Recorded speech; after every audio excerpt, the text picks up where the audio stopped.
like that would be so rewarding to me. Like if I could have a team of guys that like, man, because of this business, like these guys can do the same thing. Like they can afford a house in California, they can afford a family, and not only just afford it, but like they can thrive.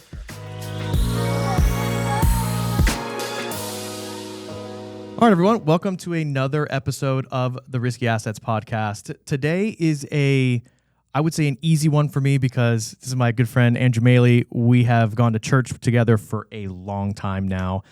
We used to be in a Bible study together, still, I would say good friends, even though we're at different Bible studies. But I think this is going to be an interesting one. So, Andrew, thank you for being on the podcast. Is this your first one? First podcast. Yeah, let's go, I'm man. a little nervous. I could have put vodka in the drink, So for some context for the viewers, so Andrew has been in medical device sales for a long time, which is like the hottest of hot things to talk about for people that are, I would say, like graduating college and getting ready to go in the workforce. I feel like it always comes up. So yeah. I guess before I start asking some of my like curious questions about the industry, tell me just your path to get to medical device sales, and then we can talk about what you're doing now. Mm-hmm. But like, did you get into it straight out of college? Straight out of college. Okay, so you're the typical like med device guy. Yes. Okay. That's the only thing I ever did at the beginning. I didn't even have it on my radar. I was going to school to be an athletic trainer. Okay. And so I was in the medical space, and I realized I wanted to have a family. I wanted to get married. Started figuring out that athletic trainers, they do amazing work, but they don't get paid very well. And I feel like they have to travel. A lot of travel. Okay. And everyone that does it loves it, and it's like a life passion. Yeah. It's a great career. But yeah, if you want to be on a high level, you got to spend a lot of time away. Yeah. A couple hundred days a year, and not really what I'm looking for. That's tough. I didn't know it was that significant. I knew there would be some, but I didn't know that's a lot. Yeah. I mean, for the professional Incredible. guys, for sure. Okay. So you're coming out of school and you're going, okay, so you're going to do that. And then what effectively changed your mind, or what kind of like pivoted you? Yeah, I was thinking about going to pursue more education, maybe chiropractic, physical therapy, PA. You also don't make a crazy amount of money. Yeah, but I was like, this is the next step, Sure. right? Like I'm in school, I can go for a few more years, get this next degree. And throughout that process, I had someone reach out that was a youth group leader of my wife. Okay. At the time, my fiance, and said, hey, your fiance is in a medical type field. My husband does medical device. Okay. How about they connect? And I said, sure, I'll connect. Let's hang out. And so I went and rode along with him for the day, and we watched a few surgeries. And I was like, I didn't know this is a thing. This is really cool. He's like, well, we're hiring in a couple months. Like, why don't you come apply? To work Were you with us? graduating or graduated? Graduating in a few months. Okay. I was kind of going to graduate in July, and then we were getting married in July, and then I was going to interview with them in August. So it was like, bam, bam, bam. All the big boy things. Yes, Yeah. all the big boy things. And foolishly, I thought someone reached out to me. I have the job. This is a formality. Like this interview process is a formality. Sure. But I got dressed up, and I'm really glad that I had some good mentors in my life to make sure I was prepared. But I walked in, and 4 other guys my age in suits and ties. Oh, wow. And I was like, Oh, so they were round robining. I don't have this job yet. Right. And so it was a fun interview process. Took almost a month, and then didn't even get the sales job. I got a courier job with them, and kind of worked my way up with those guys. Okay. So this is also one of the funny things, because I got married super young. How old were you guys when you got married? Yeah, I was 21, and then Sierra just turned 20. Okay. We're the same. I was 21. Nicole, my wife, was 20. Yeah. And I remember at that time, I was still doing, and it was just a job I needed to do, but I was going to college at night, but I was selling portable toilets. And it really, at that age, when you're trying to like, I got to freaking make money, it was like, man, it really changed my perspective on things quick. Yes. So I'm assuming you had a lot of that in the background, and some of the pressure of like, okay, I got to provide like this whole schooling thing, and being a trainer was just not it. Yeah. It was, looking back, you just start thinking about it, like, what was I thinking? Even like, I didn't even have a job yet. It was like, my fallback plan was to go to school, like without. Dude, I was like, should I go be a cop? Because I need to go make money fast. I Right. would have been a terrible cop. Like, I'm glad I didn't go for that. But those are real things. I remember being that age and having to deal with all that, you know? Absolutely. So, graduated from master's in, what year was that then? It's 20. Shockingly, not? I was not a master's grad. Okay. I was a Point Loma. Oh, you know what? I did know that. Yep. I did know that. But many people think I was because you're in the ecosystem. Yeah, exactly. Yeah. Okay. And then, so you end up taking a courier job. How long did you do that? And obviously that's just paying your dues kind of thing. Absolutely. Okay. It was about 4 months. And then they promoted me into like an associate. Barely paying your dues. Yeah. It was a quick run. Okay. So it was. And then was that the position technically you were in from there moving forward? So that was in surgery, selling whatever device it was. Yeah. From that point on, it was, servicing the surgeries, and then had some sales goals and targets, and then that was kind of the next step. Okay. And then, so this is where just curiosity, because I don't understand the business that well. And I don't really know if a lot of people do and kind of how it works. I know I've heard a lot of 1099 contractors who sell for a bunch of different companies, and they're hired assassins, right? And they just go out and they're hitmen and they do their thing. Yeah. I don't think that's what you were. I think you worked for one company and you just sold what they had, correct? Correct. Okay. Yep.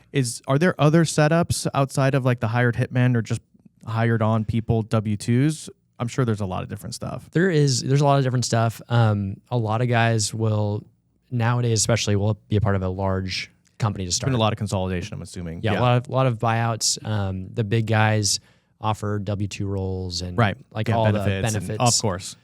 So it's riskier, right, to jump in independent for these guys, especially out of college. They don't have networks. They don't have any networks. They don't actually really know what they're doing, like in surgery, and so they kind of need the training from the big corporations. Sure. And so I think most people probably start in some sort of path like that, and grow from there. Some people split off. There's a lot of movement within the companies. It's a lot of entrepreneurs in that space, people wanting to make some money. So I get that. And then the company you were with, what was their like scope? How big were they? Was it a smaller? Was it a bigger? Like I don't know anything about that company. Yeah. Either. So the distributor, I worked for a distributor. Okay. That was the exclusive for that manufacturer for San Diego. Understood. And Hawaii. Okay. And so we were at that point, I thought we were big, and it felt like we were big. I was with that company for another 12 years, the manufacturer, and they got crazy larger than we were. Oh, wow. Okay. But we were just a sports medicine company, and we sold a lot of products for like shoulders and knees and a little bit of foot and ankle stuff. And that was kind of all we did. Replacements? Not much replacements. Okay. Some, like a little bit of partially, but mostly like sports medicine procedures. Got it. Tear their ACL, tear your rotator cuff. Got it. That was the stuff that we did. That's good to know. And then over time, this company, like all the companies, are like, hey, we could do knee replacements. We can do shoulder replacements. We can do spine. We can do all this other stuff. So that was a part of a small company to part of a much, much larger company. Okay. How big did it get? But when you ended up going, like, it was an employee count or a revenue figure? Like, what could you point it to? We were probably, when I started that company, that distributor in San Diego, we were probably like $7 to $10 million. And we thought we were like crushing it. We're doing great. That's good. Yeah. Like we're doing great. And then when I joined the group up in Los Angeles and moved up there, they were much larger. I think when I moved from that distributorship, we were probably at 80 million. And it was like similar areas, like LA and Orange County. That's a big difference. Versus San Diego and Hawaii. Yeah. And they're kind of all, I think the San Diego guys are at least that big as well. Wow. So it's okay. Yeah. So it's a big company. Yeah. It's a big company. I mean, it's definitely big. Now, this is where like the ocean is vast, because med sales or med device or even like pharmaceutical sales sometimes overlap from what I've seen, where people will go back and forth between those industries. I don't understand the comp models at all. Yeah. I'm assuming those are all over the place, but like, what's the common thing that's out there? Because that's always the curiosity kills the cat. Like, how do people get paid in that? Is it a base salary plus, or is it just like, hey, you get a little bit of salary for a little bit and then you're on your own? What does it typically look like? Totally. Yeah. Disclaimer, orthopedics, which is what I'm in, is like its own bucket compared to like general surgery and like an orthobiologics company, and then spine, like all of them are so I get it. Very unique. Different. Yeah. So I'll like speak, I know orthopedics and pretty well. But yeah, so the big companies, they do like some sort of salary, at least for the first few years. Sure. Maybe they give you some commission points after like a year or two. Sure. And then the goal for most of these companies is that their high performers are on mostly commission. Yeah. Right. If not 100%, like most of it. Sure. And so that's always been the goal. And then they have, all the big companies are W-2. So they have the benefits, 401k, all that jazz.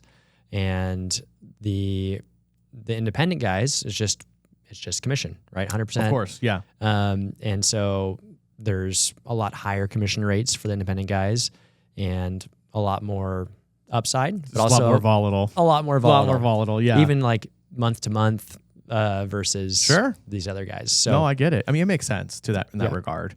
And then you started kind of in that role. How long did it take to get trained? Because if you're saying, hey, you're in surgeries and you have to kind of understand what's going on, well, you didn't go to medical school, so you kind of have to have at least, I'm assuming a fair amount of time doing training. What does that look like normally?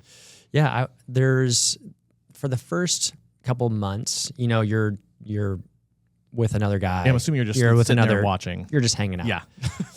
It's a slow, and everyone progresses at different rates. Sure. But you're spending time with another rep. They're doing everything you're consuming. Right. And then over that time, maybe like month 3 to 6, there's like friendly doctors that really don't need us there or don't need help.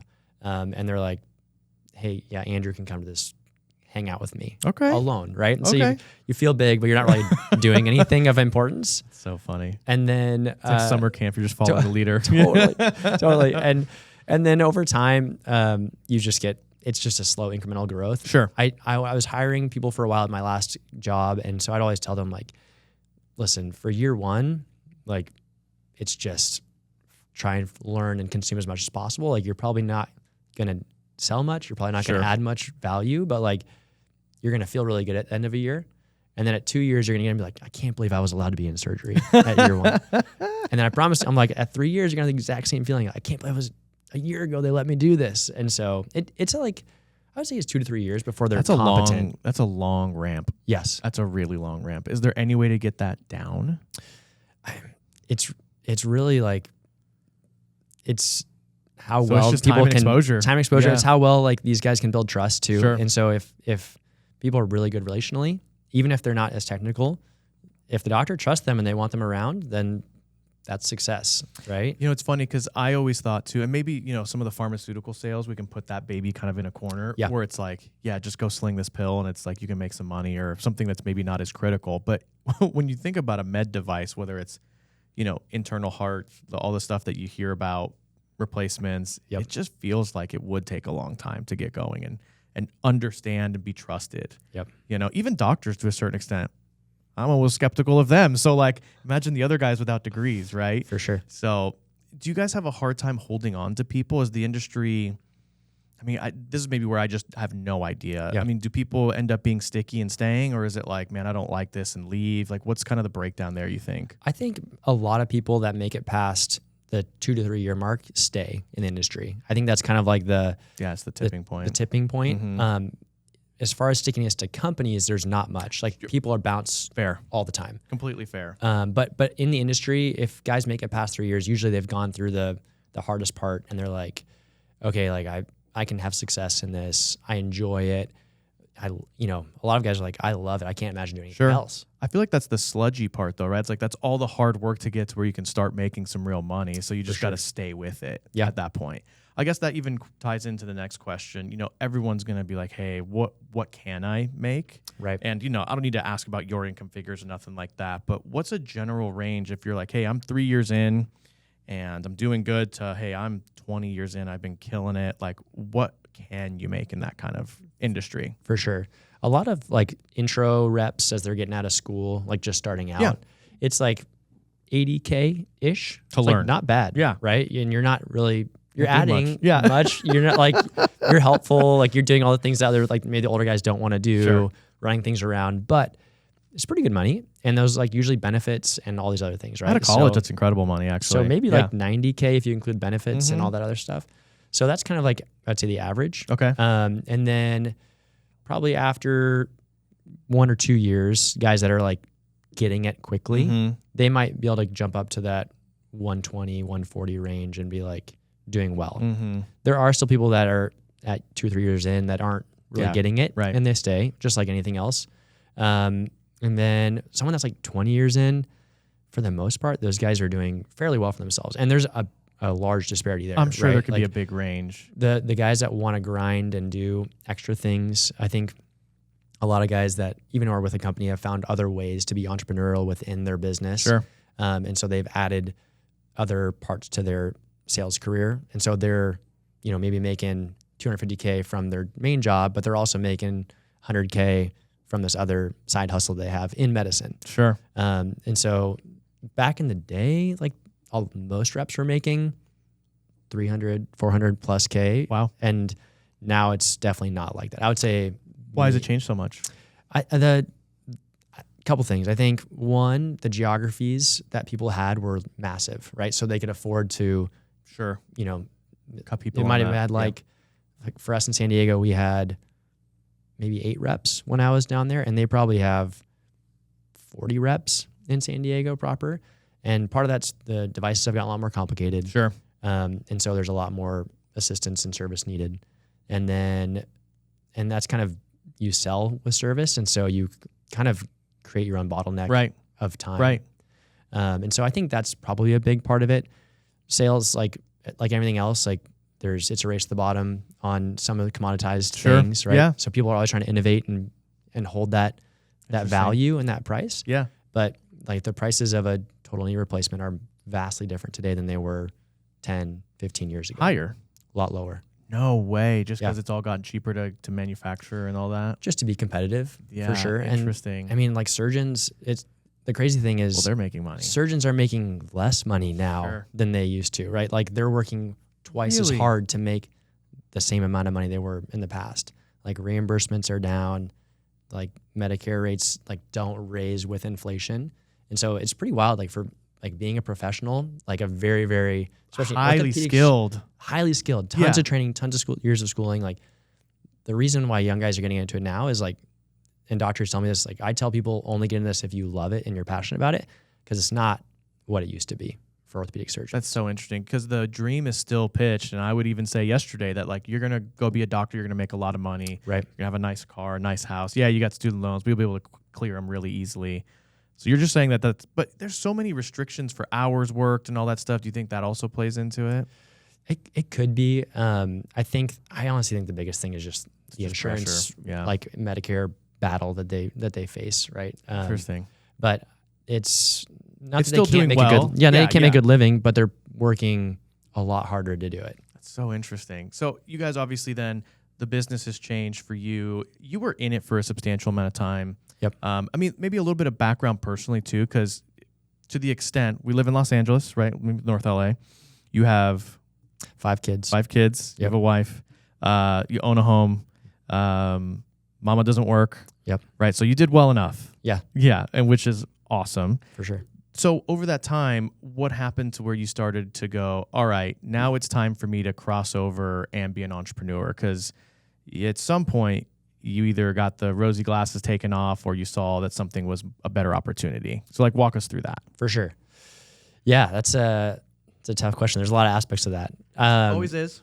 I would say, you start to think about the future, right? Like it's easy to think about the current expenses. Like, oh yeah, we're doing okay. We're paying for our current lifestyle. We can afford our mortgage and like all these things. And I was like, okay, I got my first kid driving in 5 years. I don't think I have enough money to pay for an extra car insurance. Sure. Right? Then I'm like, okay, then I'll have 2 driving, and then I'll have 3 driving, and then I'll have more cell phones. And I'm like, man, like there's no way that I'm going to, like without finding an extra job, get to do this. Like, so interesting. I really would have thought you could have just made a bunch more money, but you saying that there's a compression in the marketplace, I guess, yeah. I mean, if that's an issue, then shoot, you can't just go sell something and make a ton more money. For sure. And there are like, and maybe it's just where I was at, right? Sure. Where I was just could have been more looking out for more opportunities. Yeah. But timing wise, I was starting to feel this over the last couple of years. And I was like, man, I don't want to ask people for money anymore. Like, I'm just like, I'm tired of like going to, hey, this is what I've done. Can you pay me X dollars more for the same thing? I understand what you're saying. More, yeah. Right. So I'm like, the only way to do this is to be my own boss. Yeah. Right. And so I felt like I've got to find a way to do that. Interesting. Yeah. Makes sense. So yeah, I started talking to my dad about it, and I was like, he's an entrepreneur, and thinking through it. And I was like, well, what if I get out of the industry and do something totally different?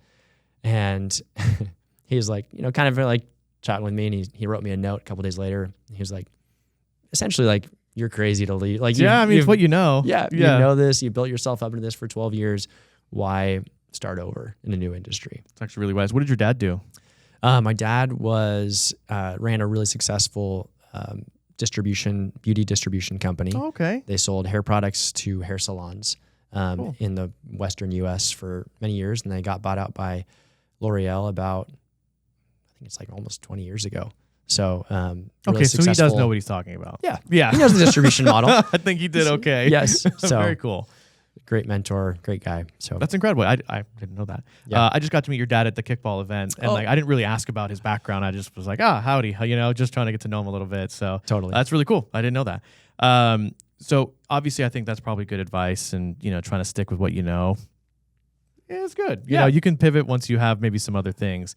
And then how long did it take you to go from, hey, I want to do this concept of it to actually doing it? Yeah. I think it was maybe only a couple months. Oh, wow. Like I was the wheels were turning probably back this summer when it first started, like maybe I should do something else. And that was kind of when I was thinking other industries, right? Thinking something else entrepreneurial, team up with my dad and do something with him.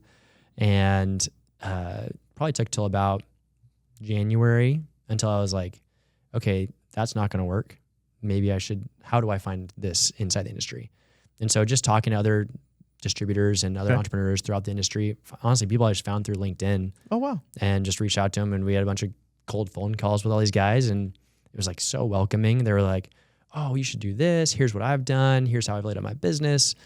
I was like, wow, this is... I'm always surprised at how willing people are to help in their own industries too. Totally. There's a lot of bread out there. So, Absolutely. I think there's that. People understand it. And most of them were across the country. Like talked to someone on the East Coast, talked to someone in the Midwest. Right. Talked to some people in town for sure that were in different segments, but product segments. But it was just cheering you on, right? That's great. And so talking to those guys for probably a couple months, and then it was like, okay, when do I start this? And then I gave myself 3 or 4 weeks to say, like, get the S Corp started up, start doing all those like fun behind the scenes things that I know nothing about. And once everything was ready, I gave my notice and started off. Okay. So I guess with that, like, what is the company? What do you guys do? And kind of give us some background of like what you are doing now. Yeah, absolutely. So my company is Maly Medical, super creative. Yeah, very. So we, it's just me for now. Sure. But the goal is to kind of have a nice team scattered throughout San Fernando Valley, Santa Clarita, Palmdale, sure.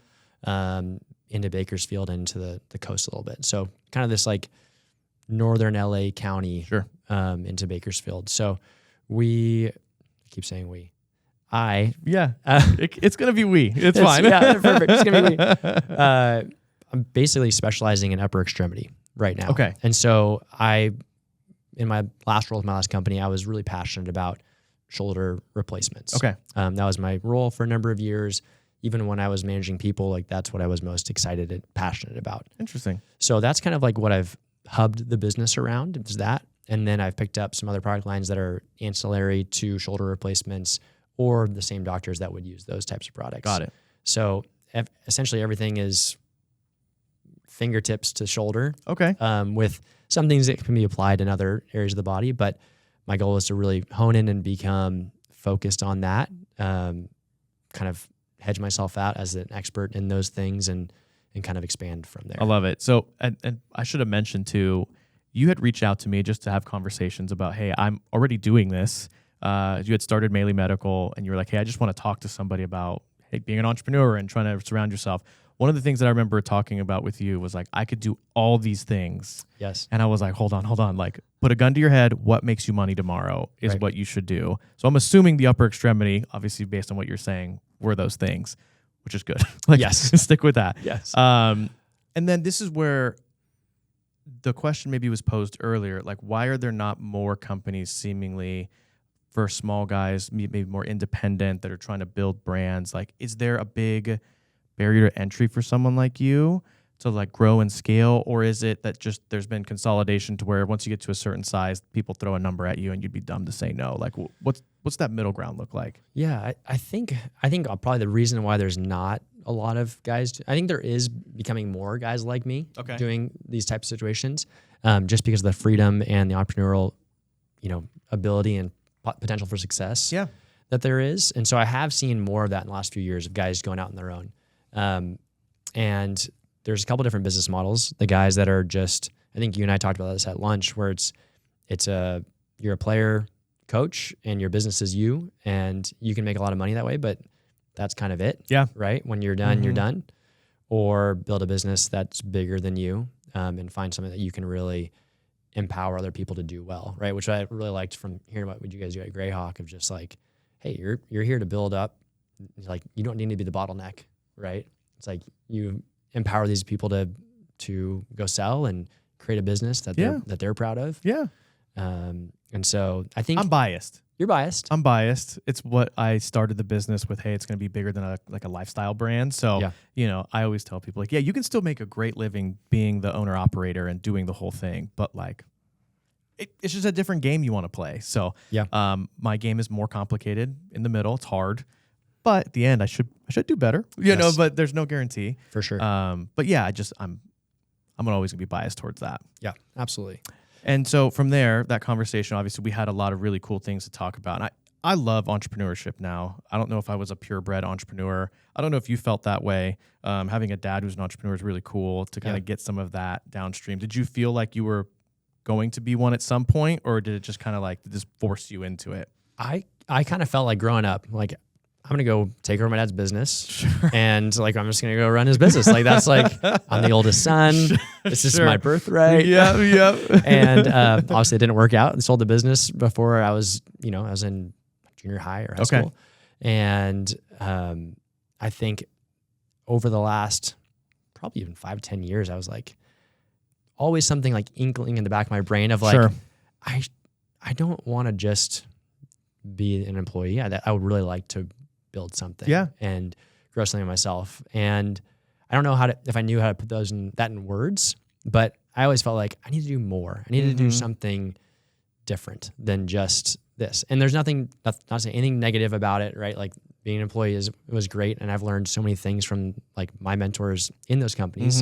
But yeah, I just felt like I was going to end up doing something. I just don't know what. I was like, I just need an idea. And staring me in the face for my whole career. No, I mean, so I actually had a guy call me out of Fresno. He got connected to me somehow, but he was like, hey, I'm thinking of starting my own insurance agency. And as he was talking to me, he was like, all I see is my boss is going on these awesome golf trips and they have the nice cars and the nice house. And he was like, I want that. I was like, dude, it's the best. You're also taking the bottom half of the equation out of all the gnarly stuff that you just don't see. Right. And I had told him like, hey, we almost sunk last year from all the stuff that happened at Greyhawk and like the dissolution of a business. But like, it was one of the hardest things I've ever gone through. So I think some people get rosy colored glasses and, yes, the upside is awesome. Yep. The downsides are so brutal sometimes, But that's the beauty of entrepreneurship at the same time, is that like you get to take all the risk and you get to reap all the rewards. So I'm all about it. Now that I've gone through some really hard stuff, I'm like, hey, if you're going to do it, go for it. You deserve your money and your bread, and like it's good, but it is hard. Just going eyes wide open. It's hard. Yeah. Sometimes fear is a liar too. So you just got to go. Absolutely. Just figure it out. And then as far as the company, it's been open now for about 3 months. Okay. So how has it been since we had that lunch? You had just started it. How's it been over the past couple of months? Yeah, it's been good. I think you and I probably talked about a month in. I think that's right. And I think I had 0 revenue. Yes. And I was like, not hitting the panic button, but there's definitely it's uncomfortable. Right, it's uncomfortable. I'm like, I thought like, I think rose-colored glasses. I had, 2 weeks in, I'm going to be like too busy. I'm going to like hire someone, right? so dumb. And I get a month in, getting guys that are interested, positive, good sales calls, like, but no revenue. I'm like, okay, like this is a little scary. And month 2 comes and I'm like, kind of the same thing, right? Like more and more conversations, guys tell me they're going to book things with me, do some surgeries. I'm like, this is great. It's just don't know when that's going to happen. And so I think around that time, I ran into Mike Neschheim at church, and I kind of was like Mike, like frustrated, 2 months in, no revenue, like, you know, all these guys are calling me, offering me jobs, like from these like other big companies, right? And he's like, gave me such good advice. He's like, hey, tell all those, like, don't listen to anyone that gives you a job offer. Just say, be polite and say, hey, I need 18 months. Happy to talk to you in 18 months, but right now I'm head down on this. He's like, you got to give yourself clear air. It's true. He's like, then at 6 months you can reevaluate. Like, hey, am I starting to like make revenue? Am I eating away at some debt? Yeah. Then have some honest conversations. Like 2 months in, don't Too even early. think about it. It's true. Yeah. I think we had talked about what's your burn rate. Like you need it. And I knew, I was like, you need to burn some money first. It's just, it's inevitable. For sure. And so I think month 3, starting to have a little bit of revenue. And so which is good. I think my targeting revenue for me is probably more discomforting at this point. And so I'm trying to focus on, okay, first I had 0 surgeries a week. Now I'm kind of getting like 1-ish a week. Okay. And so now my goal is to get 1 every day. Doesn't matter the dollar value, the revenue, just make sure eventually it'll work itself out. Yeah. I want to make sure that the people that I work for, like the customers that I work with, see value in what I do. And that should snowball in effect, right? And so the more I'm in front of them, the more they see, like, I'm not out here just to make a buck. Like, I'm picking up brands that I think will make a difference in their patients and for them, that will lead to good outcomes. In the long I love run. it. No, I know it's scary now. I mean, when we started the business, so we basically were like, hey, I don't know when we're going to get paid up front, but we had enough burn. But it is so nerve-wracking to go through that first. I mean, the first year is scary because you're just like, I could do great 1 month and still be done. Right? Like it still could sink me if I don't have consistent revenue. And that's the entrepreneurial journey though. Yeah. I know you said you're making calls and you're doing all the marketing. So right now you're really just in like a sales mode. 100%. Yeah. Yeah. It's just sales mode. It's definitely different than other industries where, you know, it's not unlimited number of surgeons to call on. Right. And especially like orthopedic surgeons there's even a smaller number. And so trying to balance the continuous sales calls without being like, dude, get out of my office, right? So trying to balance that, trying to add value every time I see them and know that they matter more. Like these guys I worked with for probably the last 7 or 8 years, right? Yeah. So I guess my question, like, do you have a non-compete that you can't go after those people you worked with, or is it just they're familiar with that company and it's a little bit of a unknown to change? Yeah, it's mainly the unknown to change, right? The company I work for had fantastic products, like amazing company, and so it's hard. It's hard to find like niche products that are unique enough, that are different, to move the needle. But I think I've built kind of a good portfolio of that. You've been in it for a long time, so you do have like, it's someone who has no experience couldn't do it, but you have all the horsepower to do it. Yeah, and it's nice. I don't have a territory anymore, right? Whereas you're with a company, like it's like, hey, you go from this street to this street. I mean, I can go. I don't have to call on my old doctors. I could go anywhere I want. It's true. As long as. And what was your territory previously? Because it was north as well, wasn't it? Moved around a little bit, but yeah, the most recently it was from Santa Clarita to Bakersfield, that north, and then Oxnard to San Luis Obispo on the coast. That's fairly significant. Pretty large territory. Yeah. But I couldn't go any further south, and so I've been kind of calling some guys further south, which has been nice. I had a great meeting with a guy the other day that's young orthopedic surgeon, and that's the kind of the great part is like I could choose who I work with. Sure. It's like you work for a big company. It's like you need every dollar of every person that is an orthopedic surgeon. Right. And I'm like, I can just work with the people that I like to work with, that like to work with me. Yeah. And if we're a good fit, great. If not, no hard feelings. And, you know, hopefully one day we'll work together in the future. That's so great. Yeah. I mean, what I think too about what you're kind of going through, it's going to be so fun too when you make it to look back and go, all right, the first 12 months, hear what it was. And then the next 12 months, what does that look like? Yeah. And then hiring people, like that's really the fun in building something. I know we talked about trying to build a brand that's bigger than you. Is that the direction, or do you just kind of want to leave it as like hey, I just want to make good money, use this and write it out, or are you going to try and go for the bigger? Yeah, my goal is to go bigger. At this point, I think it's just, like I said, it's just pure sales and marketing. It's just time, right? Yeah, you'll get there. Yeah. But I think over time that's my goal. And I don't think I even answered your question earlier of like, there are like really, really big distributors out there, right? That are like, you know, they're massive. You know, they've got 20, 30, 40 reps, that work for them. Sure. And then there's a lot of like in the messy middle, like 1-2 main operations, 4 to 5 main operations. But yeah, there's some really big distributors out there. Yeah. I mean, I just so don't know that much about that business, but at the same time, it seems so relational at the same time that I would understand that part of it really well, because our business is all relationships. Can you trust me?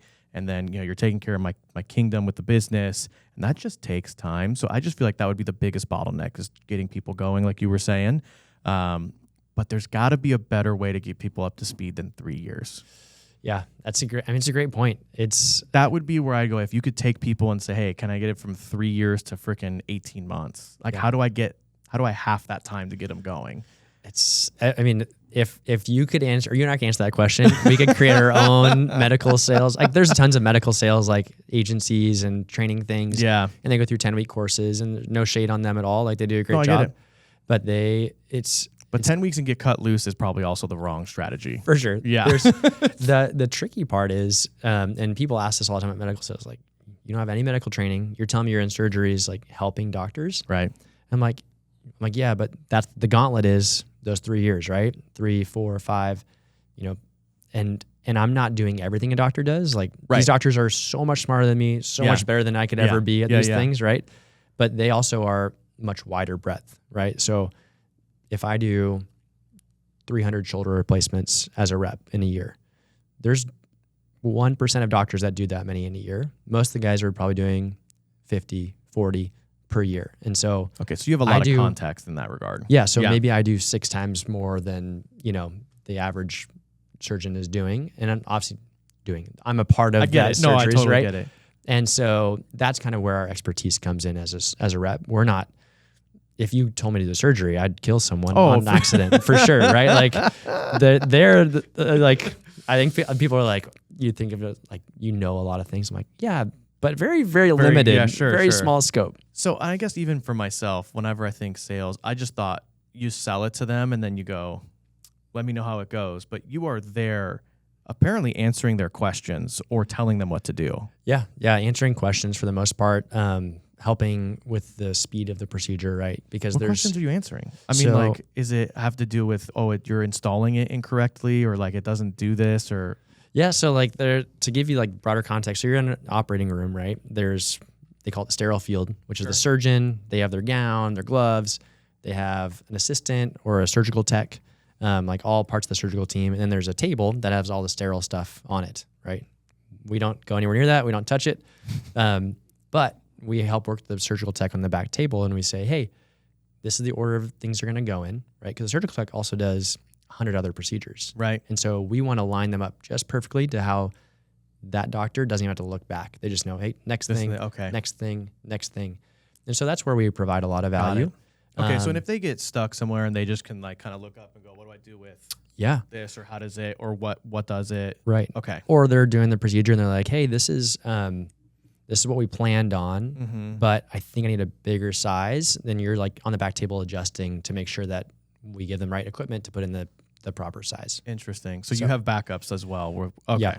So we're again, stuff that I think people just don't think of. I just thought it was here and go figure it out, or you have the instructions. Totally. Okay. There are some products where like we don't need to service it, or like I'm sure. But for like a lot of the heavier stuff, like I base my sales patterns around what I can service as well, right? So like I can't work with 7 doctors that operate on Mondays. Like I need to work with 1 or 2 doctors that operate on Mondays, as long as they're like in close proximity to each other. I keep thinking that I forget that they all have their own schedules too. Yeah. Okay. And so maybe someone operates Tuesday, Thursdays. And so like I'm calling on a bunch of guys that are Tuesday, Thursdays. They better be close to each other or operate the same facilities, right? And then I'm like, okay, now I need to find someone that operates on Mondays and Wednesdays. That's so fascinating. Yeah. I mean, it's more complex than I would thought. Yeah. So, okay. Man, you have to have a decent pipeline then of doctors that are doing stuff. Yeah. And it goes up and down, right? Like, cause they get busy with different cases, but once you kind of have a relationship built and they like what they're doing, it's very residual. I love it.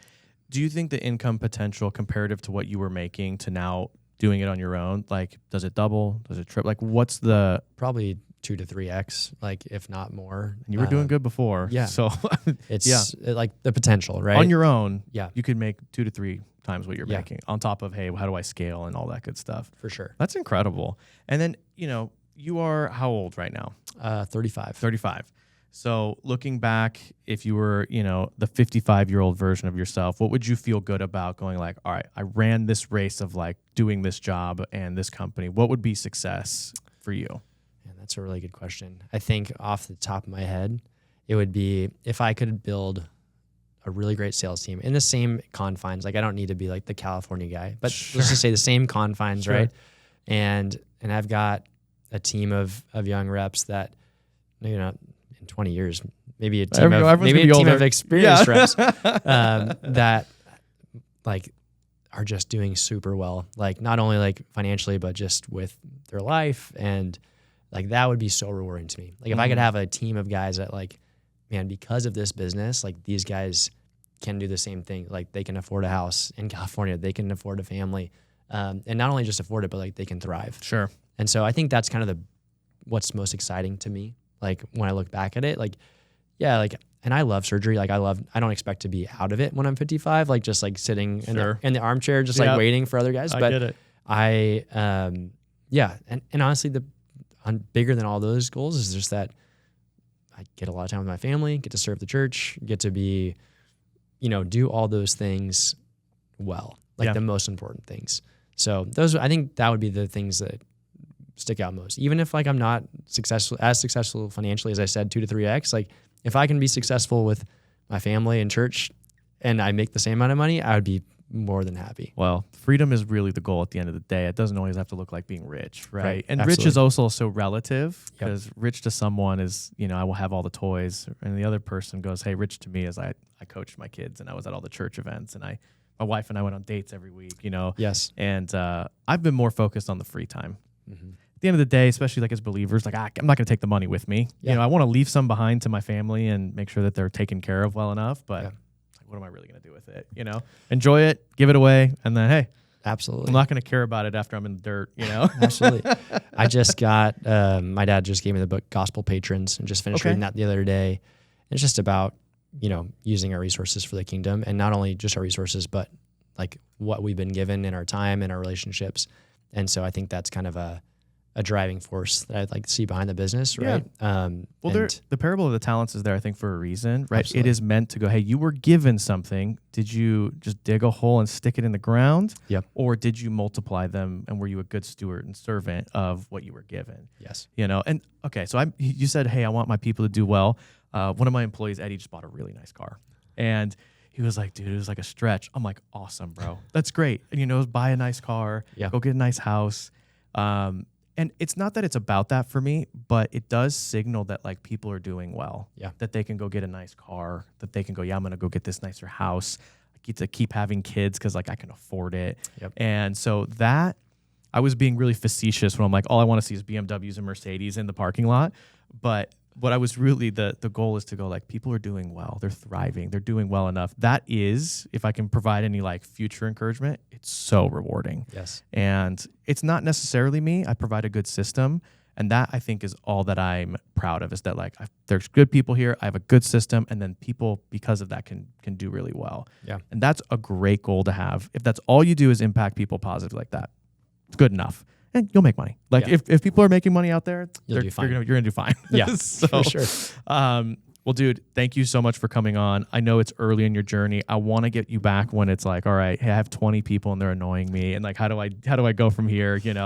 But I think it's gonna be really fun to kind of see you on your journey. And is there anything from med sales that you would say like, hey, this is the big pro and you should do it, and then here's like the dirty side where it's like you just got to be aware of it? Like, what would you say to that? Yeah, I mean, it is amazing to be in surgery. Like, it's like we really do get the chance to make a really cool impact, right? And most of what I do is elective procedures, but it's still really important to patients' lives, right?